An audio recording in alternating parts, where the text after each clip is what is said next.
So how do we do our intro again? I haven't. Wait, I forget. Is it we are welcome to the what? What are we again? Just wing it.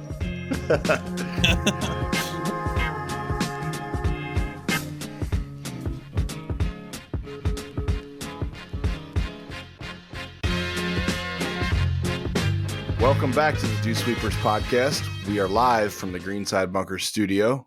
We're here with Dean, Austin, Tom. I'm John. Cam might join in later. Tonight is his 1 year anniversary from the marriage to his lovely bride. So he might stop in later on to say a few words. But yeah, we're here. This is episode 10. We've made double digits. Yeah, killing it. We actually did it, guys. 2.5 months. I actually read we on did a podcast, like how to start a podcast thing, that most podcasts, I think 75% of them don't make it past episode 7. So we are in the top 25%. Hell yeah. We are fucking killing it. We are in the top 25. Somebody needs to go back and count how many times John said podcast. Okay. Put a finger like bing, bing. Oh boy. 1, 2, 3. Yeah. So, did you guys get anything done around the house this week on COVID lockdown at all? No. I watched the Masters rerun. That Masters run was pretty sweet. I think it's Steve Phil's won that much, but Tigers was good. Put in about 40 hours in Valorant. Game of the year, 2020. Yeah. Can't do anything else. Seriously. I actually got my golf. It feels like the Greenside Bunker studio where I'm in because I have my golf shit all set up finally, where it's not shoved away, and I love it. Absolutely love it. Your setup's looking good. I love it. Your wife did a good job. At least you get to use your stuff. Yeah. It's too cold to golf right now. It's 50. Illinois is still in lockdown. Too cold to golf. I'd go out and play today if we could have. Oh my god. Dean, I drove past Ridge Country Club. Yeah. And normally they got like the tarps up along the fence so you can't see in. But they didn't have any of them up today. I drove by. It looks immaculate. Well, that's like I posted on the Instagram today, just a little Monday motivation for you guys that are also on lockdown. Just think about the condition of the courses, like even your general muni tracks that let kids or, people out way too early in the season and they just trash it because it's either sopping wet or there's still frost. Just think about once they release these restrictions, how beautiful the courses are going to be. I'm going to disagree with you on that. Can I play devil's advocate? You see the beauty course that I played this week. Can they afford to upkeep it if they have no income? Can they afford to pay someone to go out there every day and groom it and take care of it? Yeah. I mean, it's also not getting beat up all day long, all week long. So you really, just let it grow, and then you're just going to have guys come in and do a fresh cut. Right. Yeah. I think there's more to it than just doing a fresh cut. Yeah, I was just saying, I'm sure there's a hell of a lot more to it. But realistically, you're starting from essentially a blank slate. You're not fixing things that people have messed up. Exactly. That's where I was trying to go with it. Great shape right now. It's the nicest I've ever seen it, and it's wet. Still nice. But the course, we'll put some pictures up here Wednesday or Thursday of the course I played this last week. Mills Creek Golf Course. It's owned by the city of Sandusky. Part of the land is actually owned by the Catholic Church. They rent Sandusky, Ohio. There's a cemetery next to the golf course, and one of the flag sticks was broken off about 4 feet up, and the flag was a Dollar General bag tied to the flag stick. That's solid. That's some solid golf. It was. That's some innovative thinking, if there is any. Awesome. No, it's not innovative. There's the Dollar General across the street, and it blew out of the parking lot. Okay, but what? Okay, but that's what happened. You're telling me you would have thought that? It happened to catch the broken pin. Yeah. Don't put it there. Just caught onto there. Yeah, it caught it. Yeah. Yeah. So, but I shot a 40, so it was pretty good. Best round of the year so far. Legit 40, no mulligans. Are your cups raised or what? What's that? Are your cups raised? See, this one wasn't. This one you felt dirty by sticking your fingers in the hole, but context. The other course that I played, did that on purpose. Their cups raised. So, yeah. I actually got to golf with a local cop. He's a buddy of mine, and he said that so he's the school resource officer, and since they've been closed for a month, he's been on the road, and he goes, it's like summer right now because there's so many calls, and they're not even writing. If they arrest you for a nonviolent, they give you a ticket, and your court date is 30 days from there, and they let you go. No jail time, no nothing. So it's crazy. But anyway, back to golf. Condone breaking the law. Did you guys see? Did you see? I think it's Michigan is considered non-essential golf, but apparently there's a loophole that private country clubs, they can allow their members to go out and play. Did you see this? It's all over the internet right now, and they're like counting down the days until the Michigan jurisdiction flips it around and shit. But apparently there's a huge loophole right now. If you're a country club member or like a private club member, a golf club member, you're able to go out and actually play the course. I don't know all the details for it. It was just something floating around golf Twitter the past couple of days.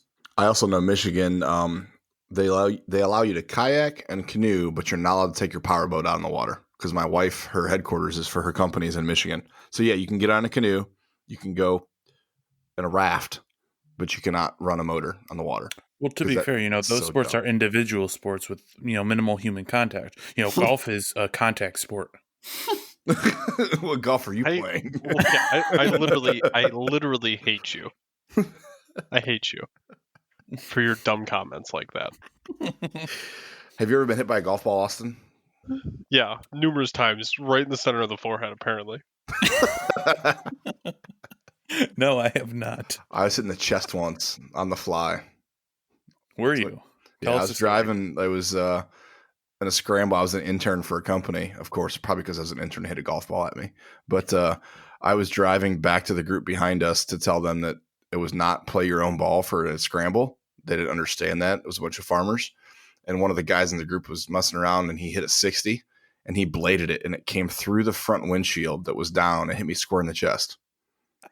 It was, I mean, it left a bruise, but it was like more scared the shit out of me more than anything. Yeah. Did you I'm leaving that man's. What's that, Austin? Did you act all tough after it? No, I was like, what the hell was that for? He's actually a customer right now, so we laugh about it today. Yeah. No, I'd be leaving that man's body in a bush. Hypothetically. Oh, yeah. So, no, I would straight up murder that man and leave him in a bush on the golf course. That's ridiculous.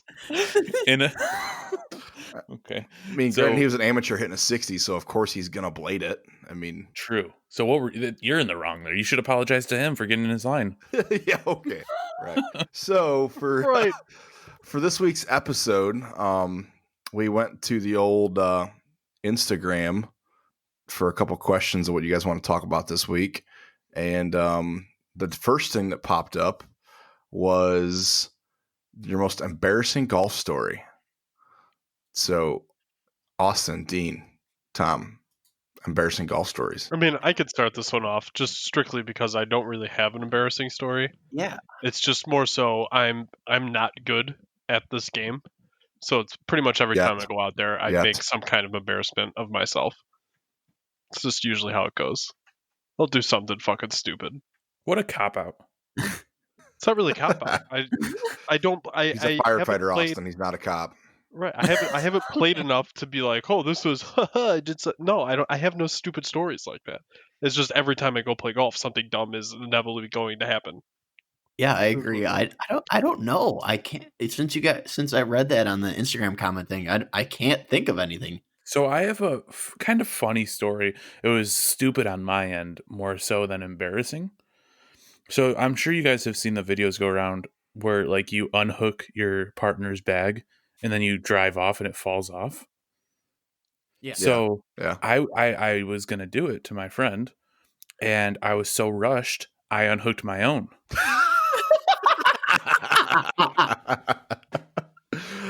And I drove off, and my club fell off the back of the cart. Oh, jeez. Yeah. Awesome. So where was this? It was at what's the golf course right by Medina? Oh, the executive course? It's the resort?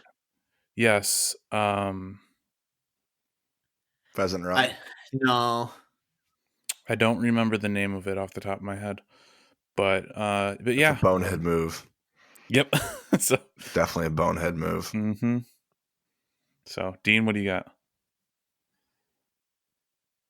It's Eaglewood Resort, and like I said, I don't know. I don't kind of like Tom said. I still don't consider myself anywhat good, anywhat decent. Because my story resembles me being a great golfer. Well, so you didn't drink too many White Claws and pass out on the golf course in a car or anything like that. I usually drive myself to golf, so it's like I don't go out there and get blind fucking drunk because I have to drive afterwards. So it's like I can't even blame alcohol for a dumb story. Yeah, I really don't know. I can't think of anything that really stands out. I don't know. All right. Well, I've got a good one. I've got a good one. Yes. This is me witnessing this and being embarrassed for him, even though he wasn't really embarrassed, as you'll find out. But we were on a company trip to Aruba and we went golfing. This is before I really, really got into golf. It was kind of casually golfing. Went to there's two 9-hole courses on Aruba, the island. We went to the one and we were out late the night before at the resort. It was all you can drink, all inclusive. So we get to the golf course. We all rent clubs and there's 3 of us. And they pair us with this one. I mean, they give us a 4th guy to go with. And he was from Massachusetts, owns a couple of car dealerships, some rich guy. And we're 3 holes in. And one of these guys, I'm 23 at the time, probably. He's probably 30. He's like, oh, I got to go. I got to go to the bathroom. I really got to go, man. I'm like, all right. So the halfway house is right there. So we pull up, drop him off. I'm with my boss. And this guy's riding with the 4th guy. So we're standing there and we're getting something to drink. And we hear this commotion come out of the bathroom. We're like, what the fuck is going on in there? And so this is going to get graphic. So he went into the bathroom, had to shit so bad that he got his pants around his shorts around his ankles, dropped his ass to the seat, immediately started to shit, but the seat broke and he fell in the corner and shit down the back of his pants. What? Yes. Knocked over the trash can. And the lady, it was in the halfway house, some nice old Aruba lady, that's great. Arubian. Heard the commotion and he come out and he was all red faced laughing. We're like, what the hell? He goes, I shit down my pants. And he had a brown streak down the back of his shorts. We're like, what the fuck did you do? He's like, I just had to shit so bad. I sat on the seat and the seat broke and I couldn't stop. So he shit all down himself. And the guy that's riding with him, the look on his face is like, what the fuck is this guy doing? So I switched carts. I rode with the old guy because we weren't going to put guy with Mr. Poopy Pants with him the rest of the 9. He ended up playing the rest of the 9 holes. Didn't go to the clubhouse to buy a new pair of shorts. Had shit down his shorts the rest of the 9 holes. That is awesome. I don't know. So his name was no first name, last name's only Measure Smith. His nickname was now Measure Shit after that. Jesus. Oh, yes. I mean, at least he got a cool nickname out of it. Yeah. I'm not sure that's a cool nickname. Oh, that's funny. Yeah, that was between hole 3 and 4. And it was just, and he played the rest of the 9 like that. And it was just like, you've got to be kidding me. And we had other foursomes of the people that worked with us were pulling up, and we couldn't stop laughing the entire 9 because of what he did. And the old guy's like, does he work for you guys? Like, no, he's a customer. He doesn't work for us when he didn't work for us.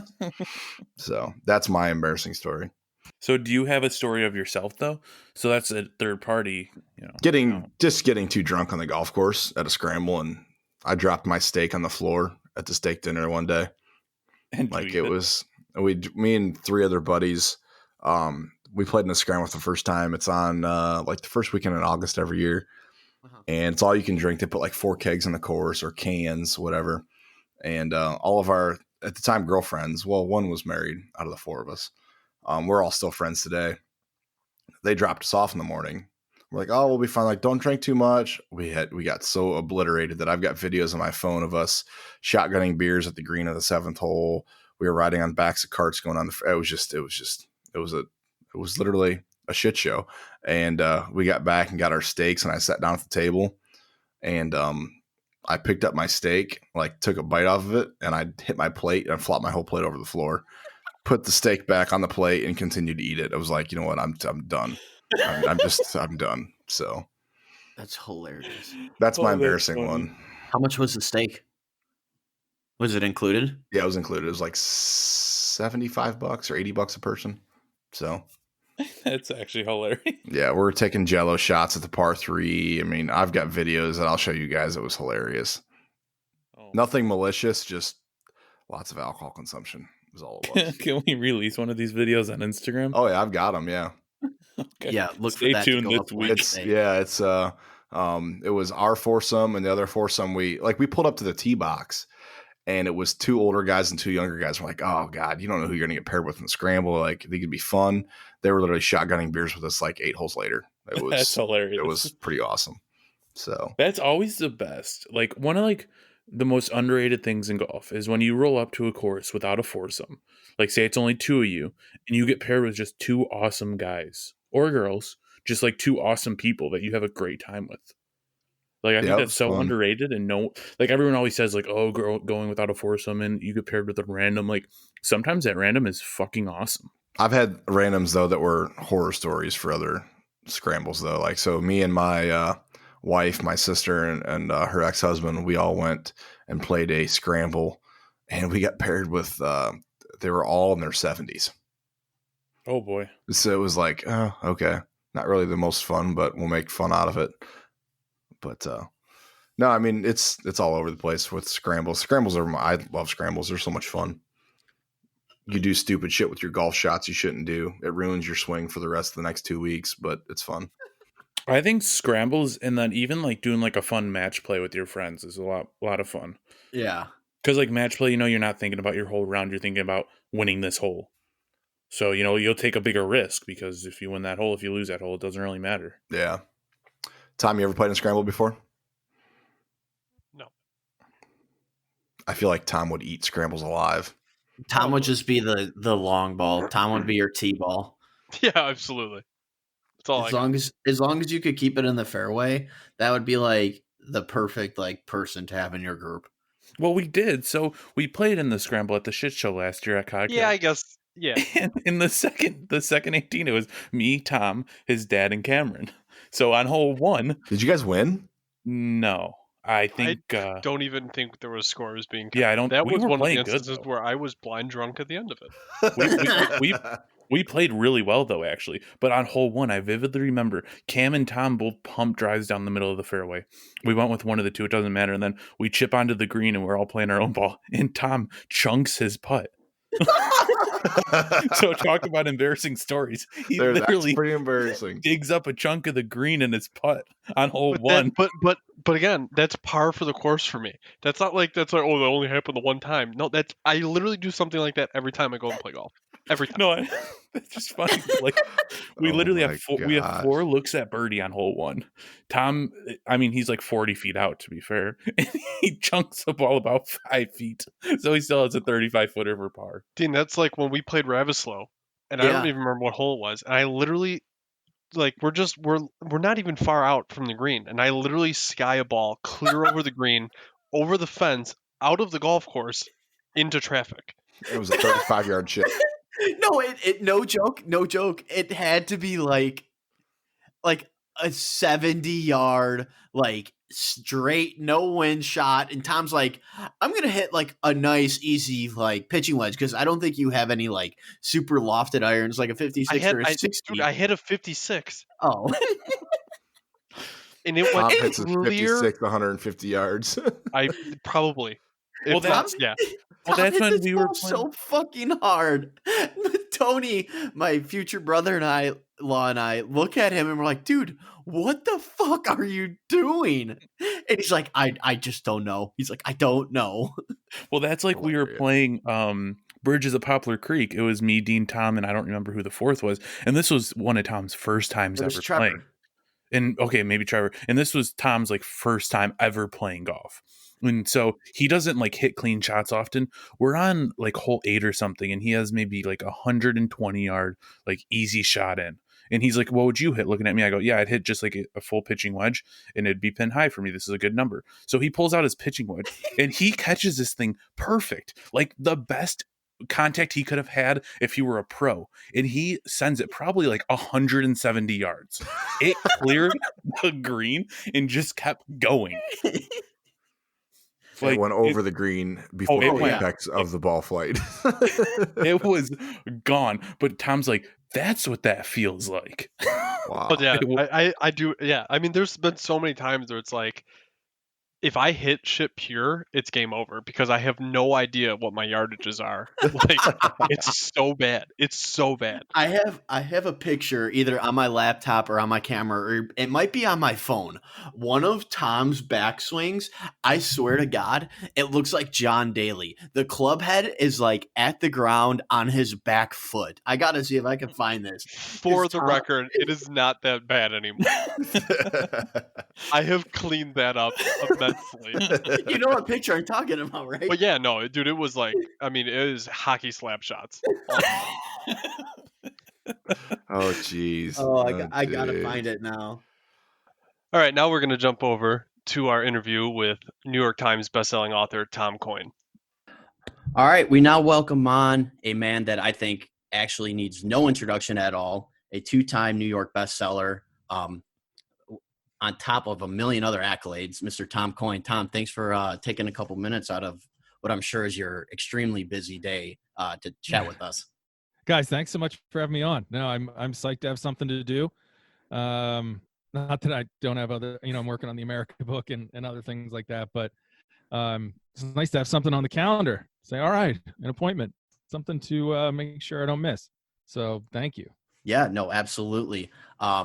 But yeah, kind of like I alluded to in the introduction, two probably the most popular golf books out there. A course called Ireland and a course called Scotland. Kind of really setting the precedent. Would that be the right word for golf travel books? It's quite a feat. We just kind of want to chat a little bit about that and how that whole idea came to fruition and what actually was required to make that come to life. Yeah, thank you. I sort of accidentally, just as a golf writer overall, I'm sort of describe myself as an accidental golf writer. I wrote a novel. My first book was a novel about golf, A Gentleman's Game, and I'd gotten into writing as a fiction writer and didn't anticipate the golf part. Just kind of came along and joined up with my writing life in a wonderful way. I grew up caddying, and so I wrote this book about caddies. And the only two things I really knew anything about were golf and writing. So to be able to put them together has been pretty great. And then to be able to combine that with the travel has, since doing, I guess that was 2007 when I did my trip in Ireland. Combining golf with travel has, broadened my audience in a positive way, and it's allowed me to go to some pretty awesome places for sure, and feel really, really grateful for that. That's pretty crazy to see that you traveled not only where the origin of golf would be, but you got to play some of the greatest courses known to man. Yeah, that's a bonus too, right? It really starts off with Ireland. Had been a place that I've been going since I was a kid with my family. I got a big Irish head on me, and my family comes from over there and in County Mayo, and we would go over, not always on golf trips, and then they became specifically golf trips, but I just fell in love with life over there and links golf over there, and found myself every few years going back on another trip here and there, generally sort of playing the same courses, and kind of got the idea for doing a trip with friends and going to some lesser places that I hadn't been before, and started looking at a golf map of Ireland, and it just basically started looking like one big giant golf course. And I thought, why don't I play the whole thing? That'd be cool. And, pitched that to my publisher, and, you throw out ideas all the time and you're not sure what's going to stick. And that actually stuck, which was great. But I'd left myself this sort of challenge that now I was going to play all of Ireland. I was going to do it all on foot. because when you play golf in Ireland, you don't walk. You don't take golf carts, you walk. So if I was going to play Ireland as one giant golf course, I was going to walk it. So 4 months, 1,100 miles, and 60 something golf courses. Little did I know that I would walk less, but play a lot more golf, in the books after Ireland.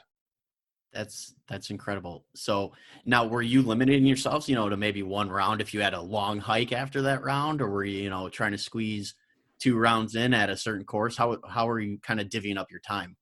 Yeah, the Ireland book, it was really about survival, walking that much and doing it on very narrow roads and carrying my whole life on my back, golf clubs and, a couple days worth of clothes and a laptop.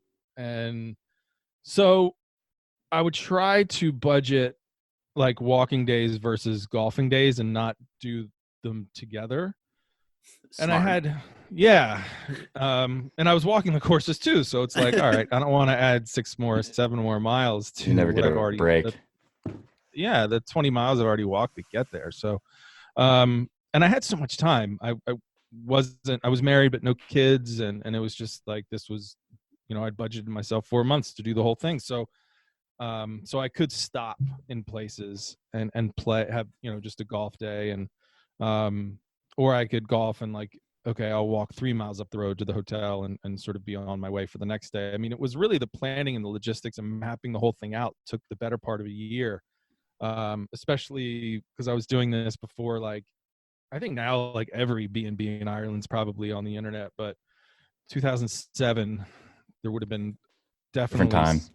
Yeah, there would have been spots in the country where there wouldn't necessarily be where you'd be like, where am I going to stay? Airbnb is not happening yet, and they're not on hotels.com. So, because you were following all the coastlines, right?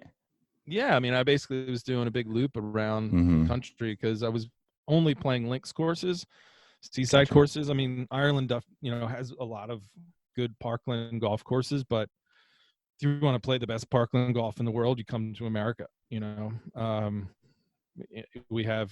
in Philadelphia. There's some of the best in the world are right here. You go to Ireland and Scotland to play seaside links courses. Right. So transitioning to Scotland. So I've been to both Ireland and Scotland. Haven't played golf over there, but just seeing both countries and how they're similar and how they're different. I'm curious, doing that Ireland trip and then doing that Scotland trip, what were some things that were that surprised you? Maybe you had a different premise going into both of them, obviously, but kind of with that, I mean, Scotland's probably my favorite place to be in the world, besides, obviously a few places in America. But can you talk a little bit about that and the differences and kind of going through what your ideas were for that book? Because obviously I know that golf is the forefront. However, the people you meet, the places you go, tell such a larger story than just the golf. Yeah, the golf's the backdrop. Golf is the conduit. Golf is the thing that brings people together and takes me to interesting places. But there's not that, in terms of like golf shots and like descriptions of specific holes, like there's probably not that much of it in either book. And as I'm writing this America one, there's a little more maybe because I'm probably getting more into architecture in the America book. Just because I've gotten more into it, and I think readers have gotten a little more into it. But there's not, golf is like I said, I mean, it's part of the story, but the story is really the people and the places and more importantly, the people. So, I mean, I love, and it took me a while to get around to doing Scotland. It just seemed like such an obvious thing. Okay, I've done Ireland, now I'll write a Scotland book. And I didn't want to, for a while I resisted that. Because I didn't want to write the same book twice. And then when I finally figured out maybe a different way to approach Scotland than I did Ireland, I got really excited about doing a trip over there. I mean, I wasn't going to walk Scotland, and in Scotland, the golf was actually going to matter. Like Ireland, I didn't care what I shot. I was just trying to make it all the way around. And in Scotland, it was like, all right, I want to play every links in Scotland, searching for the secret to golf. And because if there is one, I've been looking for it my entire life, and if it does exist, it's got to be in the home of golf. So there was actually like a goal to the trip, and I think I did find something in Scotland, a lot of things of great value, not just to golf but to my life, and those are in the book. And at the end, I tried to qualify for the Open Championship. I won't give away the ending. A little cliffhanger. Yeah, cliffhanger. Was Tom in the Open at St. Andrews? I can't remember. I'll have to finish the book. So there was, there's actually a game improvement in the Scotland book, where Ireland was more about like, where's the next pub? So different times in one's life, and the trips, like you said, the places are different. I mean, there's similarities. You're in the British Isles. They're Celtic folks, and share a lot of history for sure. But Ireland, like an Irish golf trip to me, and people say, where should I go, Ireland or Scotland? And Ireland is great fun. Like if you're on a buddy's trip where like some of the dudes don't really golf and you just want to have fun and laugh, you can't beat Ireland. The crack, as they say, is awesome, right? The fun is so much fun to be had. If you're a little more into your golf or into your architecture and maybe your history, and you really want to pack as much golf as you can into your trip, Scotland's tough to beat, obviously because it has so much history. But there's more golf, there's more links golf, and it's closer together. So there's a lot less time on the bus. Ireland, it's a little more spread out, so you spend more time in the bus. Hey, if you're with your buddies doing whatever, it's not a bad thing at all. But you can drop out in St. Andrews or North Berwick or Inverness or or Troon or whatever, and you can play a dozen courses and within 10 minutes, 15, 20 minutes. So that's an advantage Scotland there. People are great in both places. The Irish are a little more outgoing with their hospitality. It's there's no strangers in Ireland. It's easy to make conversation and make friends. Scots are great too. You just have to take just a smidge more time, I think, sometimes to break through. Some places can be a little more proper, a little more British, and that's okay. That's fun too. So now you kind of referenced, the two differences, if you're going with buddies or anything. Now, I haven't had the chance actually to read the books. Were you alone? Were you with a close-knit group of guys that, you grew up playing with or anything like that? Or, were you kind of mainly out on your own on these trips, and what? Yeah, it was different for both. The Ireland trip, I had a lot of friends come visit come with me, people I already knew, and they became characters in the story, and they needed to come and bring me golf balls and take home stuff that I'd accumulated to keep my pack light. And so there was a practical element to that. So that story is made up of a lot of people I already knew. The interesting thing about the Scotland book, the Ireland book did well, and my sort of network of readers or people who'd contacted me or whatever, definitely sort of grew.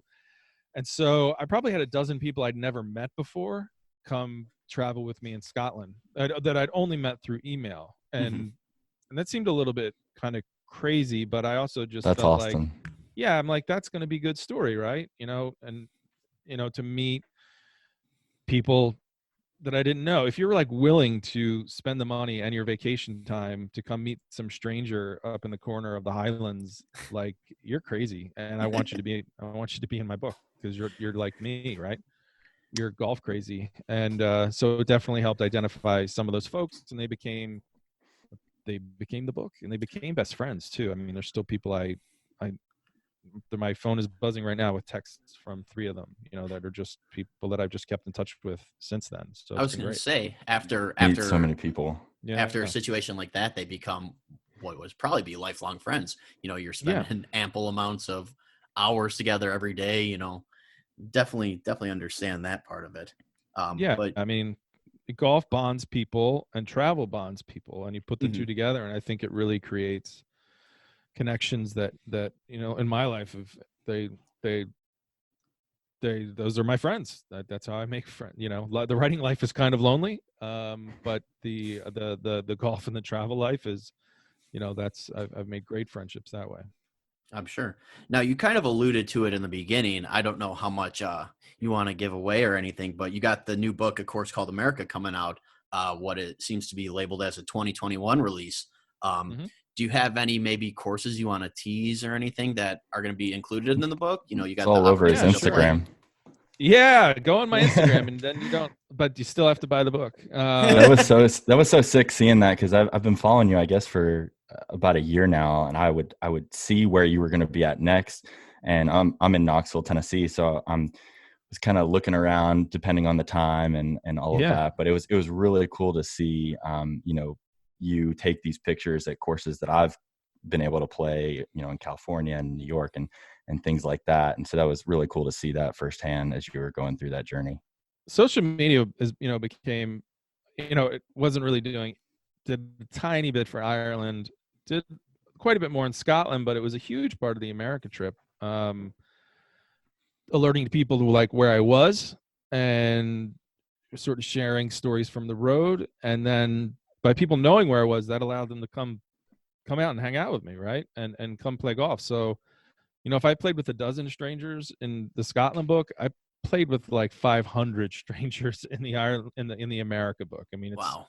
None of them are strangers now, and that was, thanks in large part to social media or email or whatever. But, yeah. So in this story, it's the search for the great American golf course. So, and that's, a two-part question. What is a great golf course? And then what is American?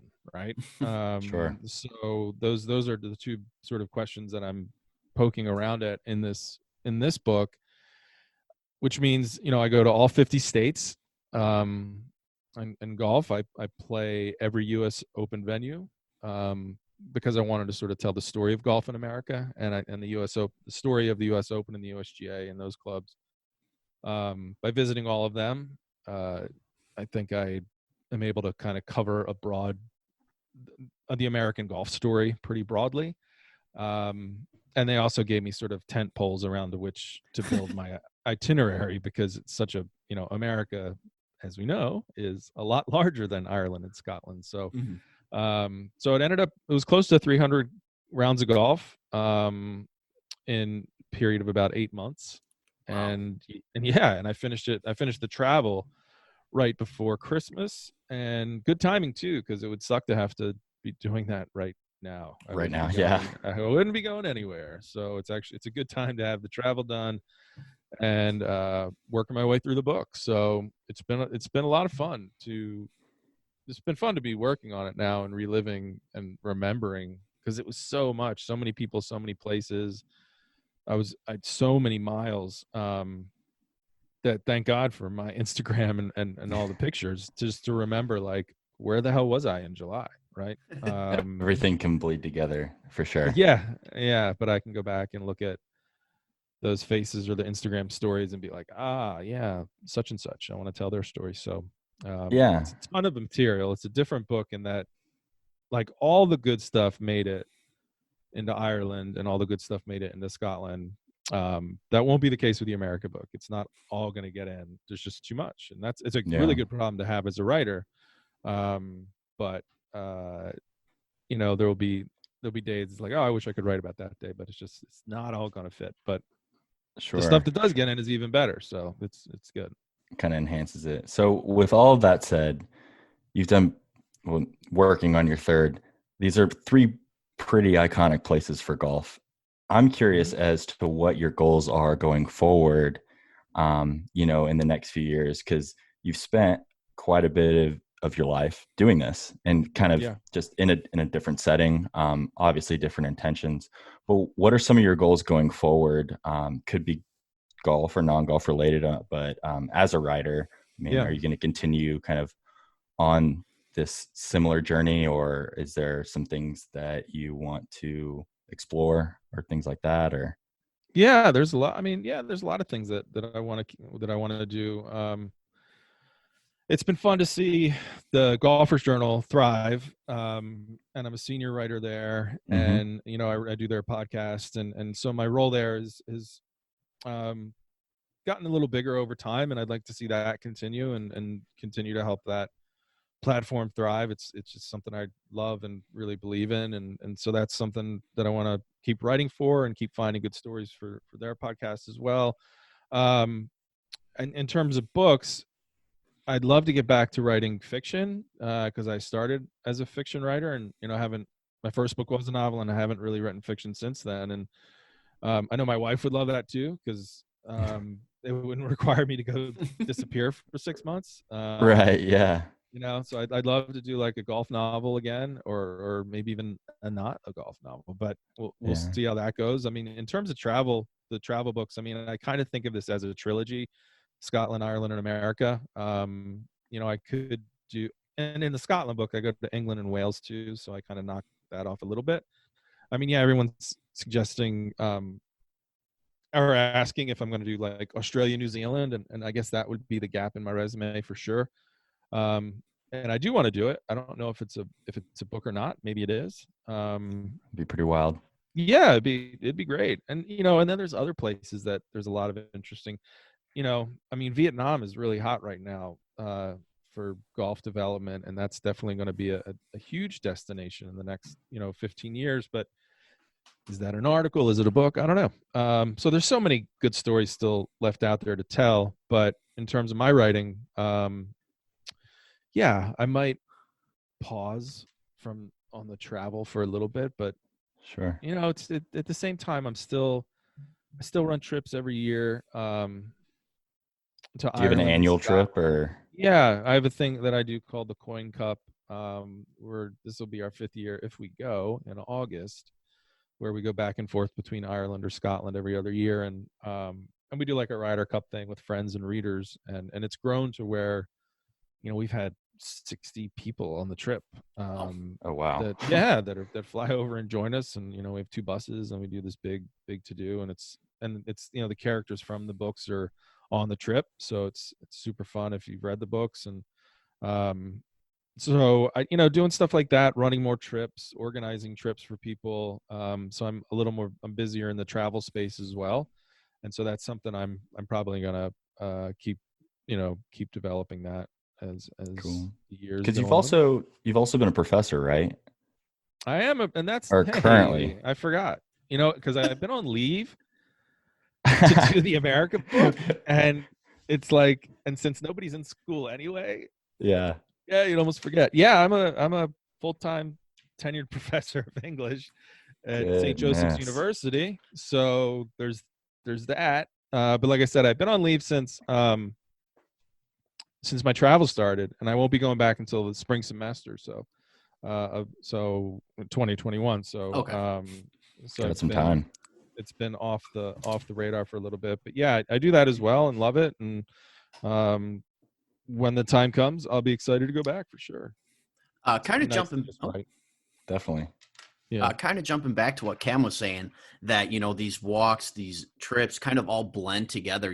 Looking back, if you could, pick maybe 1 or 2 courses where you're more personable with it. You get to pick who you're playing with, not that playing with the locals or playing with, your 12 producers or, wasn't special. But, if you could bring back, I guess, say a dream foursome on, one of, your favorite courses you were lucky enough to play. Yeah. They're, in Ireland, I mean, there's so many places that became really, really special to me. And Carn in the west of Ireland is a golf course where I'm a life member now, and I try to bring people as often as I can, or recommend it as much as I can. It's my favorite place in the world, so I'd love to bring anybody there. I guess dream foursome wise, I mean, the Ireland and Scotland book are pretty special because I got to play a lot of golf with my dad in those stories, and he's 85 now, and we didn't get to play in the America book. So yeah, he's definitely part of any dream foursome. But I got to play, with a lot of unique, interesting folks in the America story. I spent the weekend with Bill and Brian Murray at Prairie Dunes in Kansas, so which was totally unexpected and incredibly awesome, as you can imagine. Just they're both great guys, and just you're in this cottage. It's me and Bill Murray and Brian, and just hanging around watching like old movies. After we played golf, like I'm like, what the hell? Like, how did this happen? I'm watching Saturday Night Live with Bill Murray and Brian Murray, who was in the first cast of it, and it's like, wow, this is crazy. How was it like? I guess just hanging out with him, because he's such a mystery, and everyone kind of knows that he will do anything at any time, crazy, whatnot. Just how was that experience? And what'd you guys talk about? Or was he? I don't want to say normal, but I think when people think of Bill Murray, he's not necessarily the run of the mill guy. No, well, yeah, he's not a run of the mill guy, but just when you're hanging out with him and his brother golfing, they honestly were like pretty normal dudes. That's awesome. But I mean, obviously, when you're with them, you get, you walk into the restaurant or whatever, and obviously, I've never been in that situation where everybody stops and looks at you. So that was new and kind of fun, and everyone makes a fuss, and it's nice because everyone's excited to see you, and I'm just saying because I'm next to Bill Murray, like I'm saying me. They weren't there to see me, but and that's kind of a cool way. Of course, everyone also expects you to make them laugh, which sure. is kind of different, but he does it pretty effortlessly. And like I said, people, we're always excited to. It's just fun because people want to have fun when they're around Bill Murray. And but at the same, like when we were out golfing, like, dude, he just wants to golf, like, and he loves golf, and Brian loves golf, and and they just want to enjoy the golf course just like anybody else. It's not like all like slapstick goofball stuff. It's just dudes like enjoying golf, and he's really into it, and he's got a great swing, and he's played a lot of places, and so we'd had a lot of great stuff to talk about. Once I got over the shock of like, oh my God, you are actually Bill Murray. It was pretty great. It's kind of funny though, like he's able to sort of say anything to anyone, and get away with it. And it occurred to me is like we were playing in a group that where he probably wanted his partner to play a little faster, and he can just say it, like, just like, come on, move it, let's go, and what are you waiting for? Go there, not here. And everyone laughs, right? Yeah. Like, I'm like, dude, you're amazing. You can call anyone like an asshole to their face, and they'll laugh and they'll thank you. He's like, I know, it's crazy. So not many people like who can get away with that, right? Right. So I saw a little bit of that, which was fun. But just super solid guys. That's really, and that was cool. the theme of like the whole book. No matter where I went, I found good people at a time in our country where no one seems to get along, right? Yeah. And where we're not agreeing. We're getting along more these days because we have to, but but the more I traveled, the more I felt like, person to person, people are good, and they're good to each other. We get in groups and we start to scream at each other, but yeah, one-on-one was good. Transitioning a little bit, so how's your golf game? I know before the quarantine and all of this, just because I know you've done things in the past, like in, I think, Paper Tiger, you kind of got, a coach, and you went from, I think you said a 15 to like a +2, and went through that experience. How's golf now? How's the swing now since you went through a golf course called America and played so much?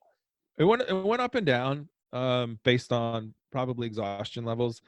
Yeah, I mean, Paper Tiger was probably like the pinnacle of my golf, and for an easy reason. I mean, I played 542 days in a row and tried to play pro golf, and had coaches and shrinks and all that, and trainers and sponsors. And so I think now, though, I'm definitely a better golfer mentally, just because I have a few more years and some more perspective. I was fit then, though, and fitness helps. So yeah, I'm lacking that, but I'm trying to make up for that in my mental game. But the game, like, score-wise, was a little bit all over the place on the America trip, because I played 36 a day every day, for 8 months. So there was it was like the third 9 of the day was always really good, because I had 18 holes to warm up, and then that third 9 I'd usually go low or have keep it around par or whatever. and then the fourth 9 of the day I was freaking exhausted and I'd flame it. So there was that window of good golf. Yeah, I just I did a Bandon trip a few weeks ago, and we played 3 days of 36 in a row, and I thought I was going to die. The adrenaline gets you through, but I know what you mean on that third 9. It usually took me about 9 to 12 holes to kind of get warmed up, but that middle 18, if we were able to kind of put together some 9-hole scores, together, because you're so tired from the day before, right? Mm-hmm. So you're like, all right, I need 9 holes just to get my act together, and then you're grooving, and then and then the exhaustion kicks in. But when I did Scotland, I mean, that was 54 holes a day 1 week, Goodness. And that did that for 5 days in a row 1 week. That was insane. Your body needs to really adjust to that, and part of why I do these things is to get in shape, because I'm a slob otherwise.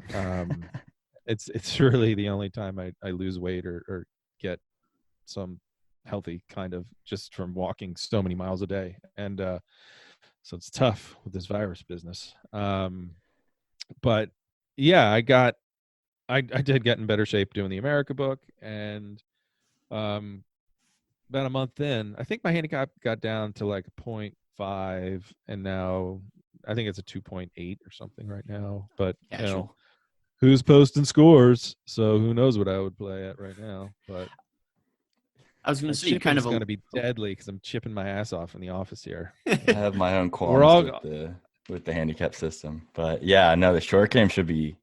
Everyone's short game is going to be on fire, because everyone's sitting around putting in their house. I was going to say, you kind of alluded to the virus. Now, are courses in Pittsburgh shut down? Philadelphia. Philly. I'm sorry. Yeah, no, all good. We are totally shut down. The state of Pennsylvania has not deemed golf an essential activity, but I say it's essential for some of us. Their cops are pulling people off the courses here. So yeah, it's a full shutdown situation. Which, there's plenty of arguments that, and I would make the argument that me playing alone, not touching anything, on my course that I pay to play at, right. That's just exercise, right? It's funny, we can go walk the course, but we can't have clubs out there. Really? Yeah, it's weird. I don't know. I've not heard that. Yeah, so we had the kids out there Sunday walking around. It just hurts to see the course. You're like, I want to play. Yeah. And I can't. But the thing is, I would observe the rules and the social distancing and all that, and everyone I know would do the same thing. But some dudes would screw it up, and they'd ruin it for everyone, and they don't want to have to. There's always that guy, and they don't want to have to police it. So I understand where the governor's coming from, but yeah, I hopefully we're going on the right trajectory, and maybe next month we'll be able to get out there. That would really we can get the PGA season back on track. So with what has been released this week, what are your thoughts on that? Obviously, it gives everyone a little bit of hope that the Masters and some of the other majors are rescheduled. But what are your thoughts just with the season, in kind of the timing of how this has all happened, and if they're able to kind of get back on track as they had scheduled out, if they'll be able to finish an actual season, or really what they're going to do there? Yeah, it's crazy, man. I don't want to be like Debbie Downer, but I'll be shocked if any of these tournaments actually happen. I mean, Yeah. you look at what happened with the Open, and I just feel like they kind of did what everyone's gonna. I hope. I mean, Augusta in November would be great, but until there's a vaccine, people are still going to be getting sick, and I just can't see us all getting. It's funny. Like, I looked at what they're talking about with baseball, right?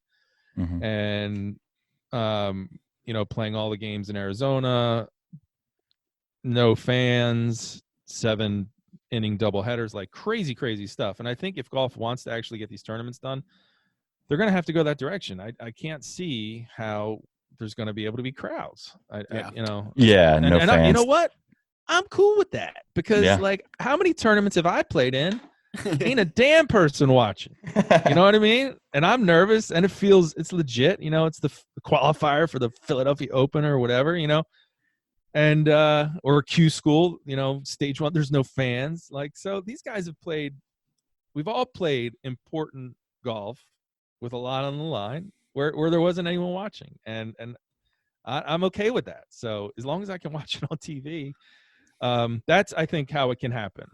But I think the idea that it's going to be, that we're all going to show up with our Masters tickets and do that. I don't think we're going to ever that until there's a vaccine, that we're going to get to the point where we're going to have spectator sporting events. But let's one step at a time. Yeah, one step at a time, and let's play without fans, and let's all enjoy it on TV, and just and that maybe that has to go for baseball too and football too or whatever. But it'll be weird. But man, you'd say when this started, you're like, I'd never watch that. That'd be horrible. It's like, now I would die for, like, I would love to watch, like, no fans in the stand baseball or no fans in the stand football or whatever. It would just be great. And some people are talking about, hey, like, let's put a few of these guys in lefty, or let's give them some handicaps in terms of what they're doing. Let's get some real entertainment going. Anything, we'd watch it. They're talking about Tiger and Phil and whatever. It's just, to have no sports is so tough, strange. It's just so weird. So yeah, definitely found myself in some deep holes gambling on some, Australian ping pong tournaments, at 4 a.m. here. Dude, yeah, it's for the sports wagers. It is very lean pickings. But kind of wrapping up here, we don't want to take too much of your time. We have one question that we ask all of our guests, and we purposely don't give them any sort of heads up, so it's more of a an impulse decision. We have a playlist that we post every week with our episodes for golf course music. Now, every week we only put one song from our own picking to add to the playlist. So for yourself, if you were making a golf playlist, what is one song that you would have that would be playing on the course if you are into listening to music on the course? Okay. Baba O'Reilly, The Who. Okay. Is a great. You guys are too young. You know The Who is? They're a rock band. I do. The Who. Jesus, we're not that old. Baba O'Reilly, play that, and it rocks.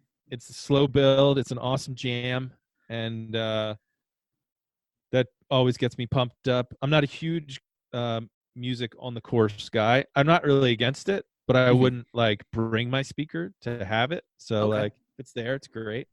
Otherwise, I like to listen to the nature and listen to my soul, kind of into that, just stuff like that. So I understand it. Everybody's got their own preference. So, but yeah, put that on the playlist.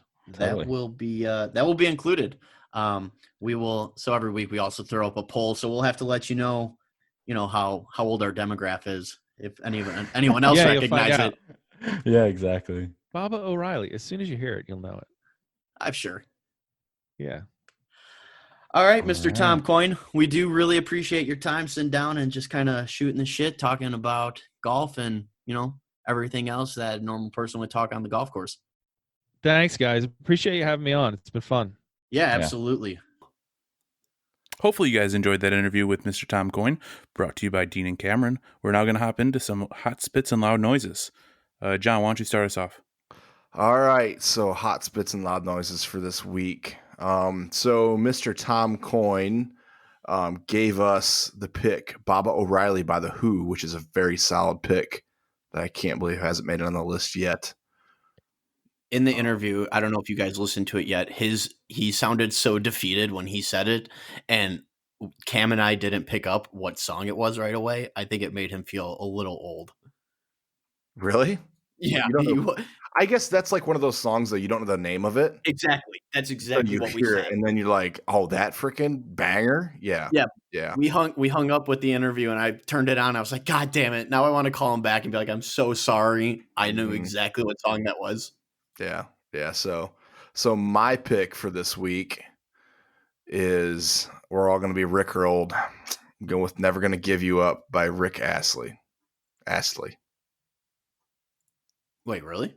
Yes, for sure. We all need Rickrolled right now with all the shit we're going through. Wait, really? I love how you had to double check it. I couldn't tell if you were being serious or not. That's serious. Yeah. Well, you're actually going with that song? Okay. Can assure you my song will still be worse. All right, Dean, go ahead. Oh, man. I'm going to go with a little bit of Rodney Atkins, Caught Up in the Country. Never heard that one yet. Really? I sent it to you not too long ago. Neither have I. All right, Tom. Austin, you might not have the worst song this week. Could be Dean. Hell yeah. Tom, what do you my song is Think About Things. I'm not going to say what the artist name is because I can't pronounce it, but it'll be on the playlist. So Freya. Sure. Pretty sure you pronounce that wrong. I think that third letter is actually supposed to be a D. Daddy Freya? I don't know, man. It's some Icelandic shit. It's some Icelandic. I don't even know, man. It's a banger of a song, though. I like it. Okay. Austin, what you got? So now I'm gonna switch it up. I'm gonna go with country this week, even though I picked a country song last week. But I'm gonna switch it up. Okay. So I'm gonna go with this song that's gonna kind of depict us at Sand Valley playing the Sandbox next year. It's gonna be no shoes, no shirt, no problem by Kenny Chesney. You called it, Tom. You went country again. See? Well, last week I said, I'm going to change it up and go somewhere else but country. And Cameron goes, you've only picked country. What are you talking about? Speaking of Cameron, I have his pick. And I don't know if it has to do with like why it's this pick on his 1 year anniversary, but he's Welcome to the Black Parade. Oh, solid pick. Solid. Chemical Romance. Solid pick. Boy, do I hope life doesn't listen to this. So, solid. Cam, if you're listening, we don't know if we hope everything's okay right now. Blink twice if you need our help. 10:35 Eastern time on Tuesday night of your anniversary. We hope you're gonna be okay. So Dean takes out. All right, ladies and gentlemen, I hope you guys enjoyed this week's episode. Very big thanks again to Mr. Tom Coyne. Two-time New York bestseller. But yeah, hope you guys enjoyed it. Make sure you guys are rating us 5 stars. Show everybody. Check out all the Instagrams, Twitters, Facebooks. And have a good week, guys. We'll see you next week. Stick around post for some bloopers from the intro. And our attempt to send it to an interview. Yeah, fuck it.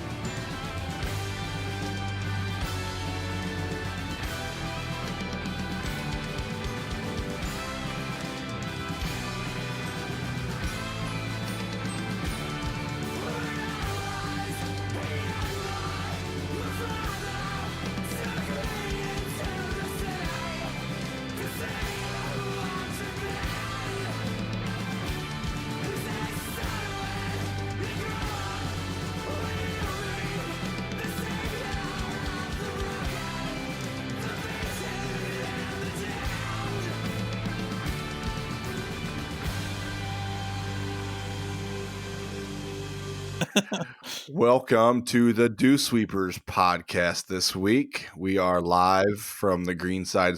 That was terrible. Perfect. John, you sound like Chandler from Friends, or is it Ross that talks like this? We are the Dew Sweepers. We are the Dew Sweepers. Welcome to this week's episode of the podcast. We are live from the Greenside Bunker studio. Dean, quit fucking laughing. Who would have thought John, you were hardest part so of this would be monotone the there. intro? John, you were so monotone there. I tried to put voice inflection in my I voice. think I should just put the bloopers at the end. Yes, it's so good. Oh, jeez. Welcome to the Dew. I have spit on my monitor from laughing right now. You're disgusting. Oh God. I've got COVID on my monitor. Oh, COVID on my mind. Welcome. 5.5 minutes and we still. Dean, shut the fuck up. Welcome to. We don't have an intro because every time he tries to start, one of us cuts him off. All right, I had to do it that time. Oh God. We are live from the Greenside Bunker studio this week. Welcome to the Dew Sweepers. I'm here with Austin. Welcome to the Dew Sweepers. What are you saying, John? What do I normally do? I forget. I don't even remember. Just fucking yell for one. Welcome to the Dew Sweepers podcast, live from the Greenside Bunker studio. Okay. Welcome back. I said that, and then somebody cut me off. We need to start putting cards in the in John's computer. Yeah, where his setup is a fucking. Have his wife standing behind him with big flashcards, with cue cards. Let me go to my show notes for episode 1 to figure out what to say. Oh, let's see. Welcome. That was so not intentional, too. That's why it makes it so much more intentional. That one was not. Oh shit! All right. If you're still listening to this podcast, I hope you are laughing as much as we are during the bloopers reel at the end of episode number 10. 7 minutes. All right. This is number 10. We're killing it. This is episode. Yeah, this is number 10. We've been doing this for over 2 months. And we haven't gotten any better. All right, we're going to switch it over now to the interview with two-time New York bestseller, Mr. Tom Coyne. Re-say everything you just said. That was terrible. What? There was a lot of ta-ta-ta-ta. Yeah, now we're going to throw it over to our interview with two-time Tom Coyne. There was just so many T's back to back there. All right, we are going to switch gears and jump over to our interview with two-time New York. Don't say two-time. Why? Don't say two-time. Just don't say two-time. New York bestselling author, New York Times bestselling author. Yeah, don't say two-time. Was he Dr. Disrespect?